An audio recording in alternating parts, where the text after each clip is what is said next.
like what I did there? Yes, this is Steam Park. It's a family-friendly game. Not that it looks very friendly or family orientated. And in it, you're rolling dice as fast as you can to build rides, to attract people who will leave rubbish, which you have to get rid of to make money, and the person with the most money at the end of the game is the winner. Let's have a quick overview of how the game plays.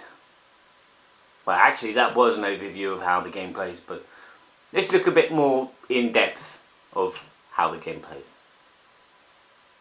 At the beginning of the game, each player receives 6 dice, 3 bonus cards, a piece of territory, and a piggy bank. The game is played over 6 rounds, and each round has been beautifully broken down on this easy-to-read reference card. Not that one. This one here. And it tells you what you can do on your turn and how the game plays. There's also some information about stands, which comes into play later on. So at the beginning of the game, all the players simultaneously will take their 6 dice, and you will do a countdown, 3, 2, 1, go, and you will lance your dice. Lance is French, sorry. Any dice that you want to keep, you put on your piggy bank, and you keep throwing until you got all the things that you want, and then you take the first player marker. If the first player marker is gone, you take the second player marker, etc, etc. Next, it's the dirt phase, and you will get 1 dirt for each dirt symbol on a dice which is shown in your bank. So in this case, 3. You also get 1 dirt for every person that is in your park. In this case, 4. And then you will apply your bonuses. So if you finish first, you can clean off 1, 2, 3, 4 bits of dirt. If you finished third, you clean off nothing. If you finish 4th, though, you receive 2 more dirt. After the dirt phase, it's the action phase, and this is played individually, starting with the first player, then moving on to the second, quid pro quo. Let's have a closer look at the dice. For each construction symbol, you can build an attraction. If you rolled 1, you can build an attraction the size of 1.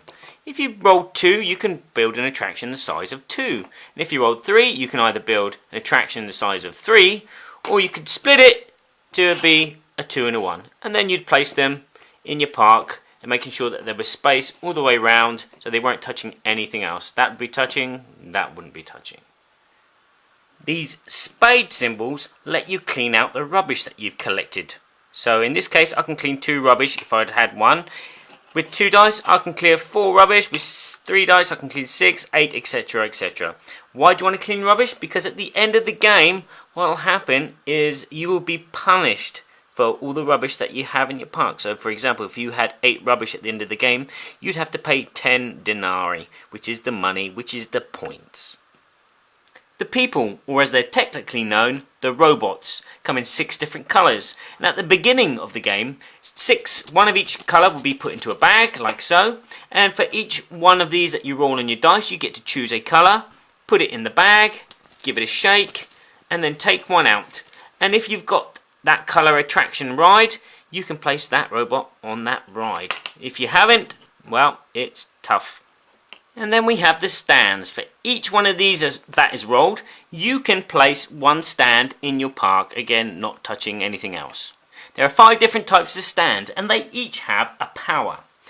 This is the security post, and this will let you take out a second person from the bag. If the first person that you pulled from the bag was not the colour that you wanted, you can have another go. The information point, which will let you put if you've pulled out the wrong colour, you can put it on any ride of any colour for just that 1 turn. You have the casino, which will let you change the result of one of your dice to whatever you want it to be. You have the toilet, which will double the action of one of your dice. So this dice will clean up 4 rubbish and not 2. And then you have the publicity kiosk, which again doubles the effect of the robot. So in fact, you'll be putting 2 robots in the bag and pulling 2 robots out. And the final symbol is this, looks like a dirt pile, but it actually lets you play one of the 3 cards from your hand, as you can see. In this case, I will get money equivalent to the amount of stands that I've rolled at this tour, and in this case I've got rolled none, so I would only get 1 money. But if I'd rolled 2 or 3, or I'd get more money. or this one here, I would get money for each space which has a green attraction in it. So in this case here, this is a size 3 green ride, so I would get 5 denarii. And last but not least, there's a blank side. Okay, but don't despair. Each round you can use a dice to buy extra land. And you can do a maximum of 2 each round. So any sides that you don't like, or if you're lumbered with a blank side, make your park bigger. And finally, there's the revenue phase. You will gain 3 denarii for each person that is in your park, so 6. Also, if you've used any cards, you get to draw back up to your hand size of 3. And after 6 rounds of this, the player who has the most money is the winner. Simple as that. So, does adding steam to a theme park make it a fun game? Some things when you add steam, they're just not fun. Oh, sorry if I scared you. I just wanted to take a sec to introduce the subscribe button. If you've enjoyed this video, click it! And if you're already a subscriber, thank you. Maybe you'd like to leave a comment in this video saying why you subscribed. Is it my zaniness? Or my in-depth analysis of the games? Or maybe you'd like to leave me a message on my Facebook page, Board Games Everybody Should. There you'll find clues to what videos I'm making, and you can see what games I'm currently playing. I'd like to say a big thank you to you all, and let's get back to this video. Steam Park I give 7 out of 10. I would love to give it more. Let's start by looking at the artwork. That's not very family friendly, is it?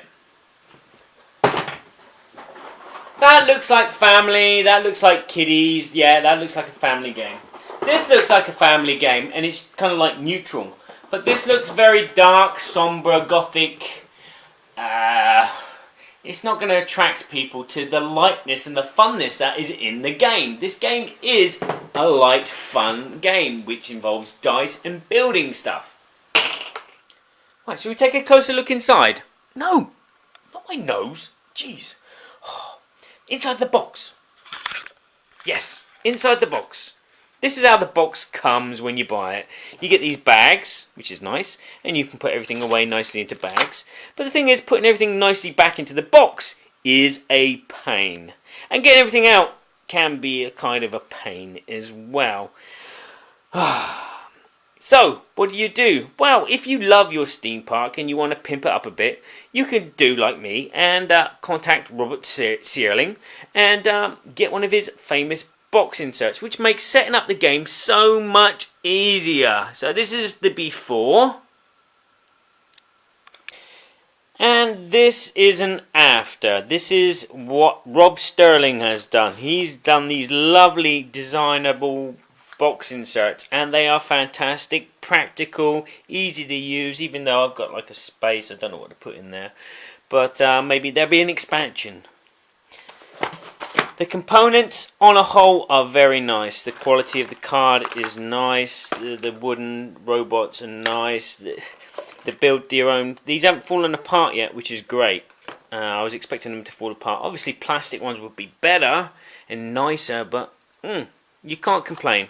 The only thing I will complain about are these wooden dice. They are so light. They're like Centauri eyeballs, and they don't make that satisfying thump when they hit the floor. And you'd think, for a game which has got a very strong part of dice rolling, that the dice would have had a bit more love put into them.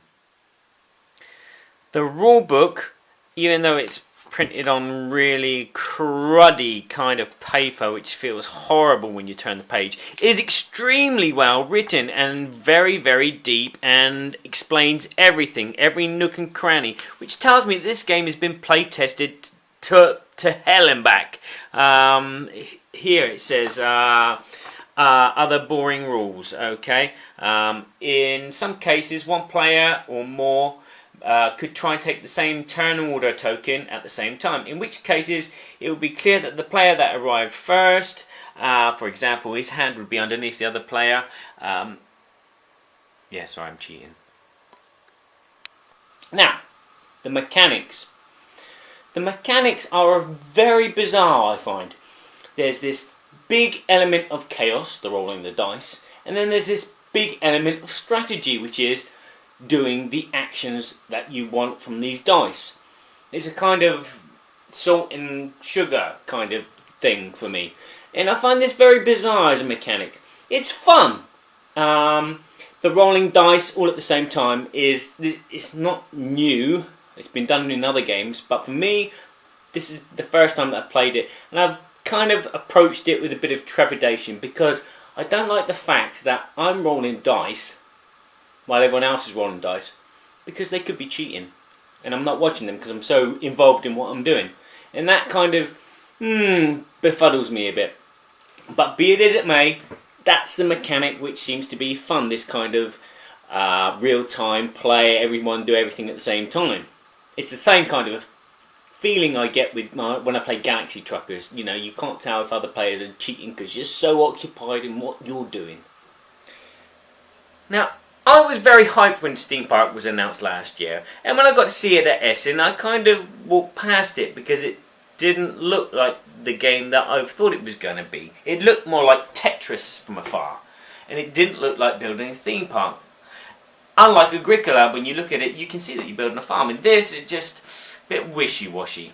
The game is very much luck-based. There's the luck of the dice, there's the luck of the cards, and the luck of the drawing the robots out there. And these things can be mitigated. This luck can be mitigated by the stands you buy, but it doesn't stop it from being a very lucky game.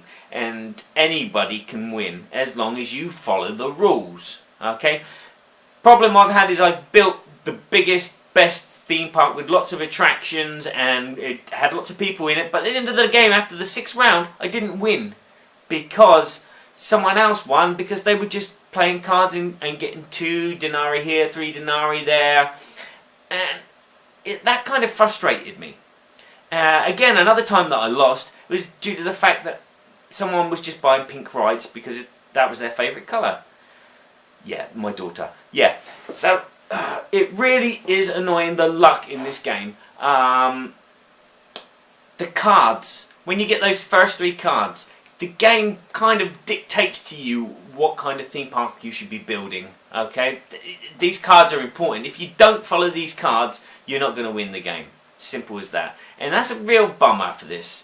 It's a nice, fun game. It's light, it's interesting, but the more I play it, the more I see the luck, and I don't feel like I want to build. The money is just purely points, which is another missed opportunity. In games like this, the money you can use to invest to make better rides or buy more land. That should have been in the game instead of just discarding a dice to buy land. You should have used the money for something else. So you're risking points for something else. That's my negatives of the game. Now I've let off a lot of steam about the things that I like about Steam Park, like the insert, and that it's not really a theme park kind of game. But the things that are fun about the game are the rolling the dice really, really quickly, trying to get the first player token is fun and hilarious.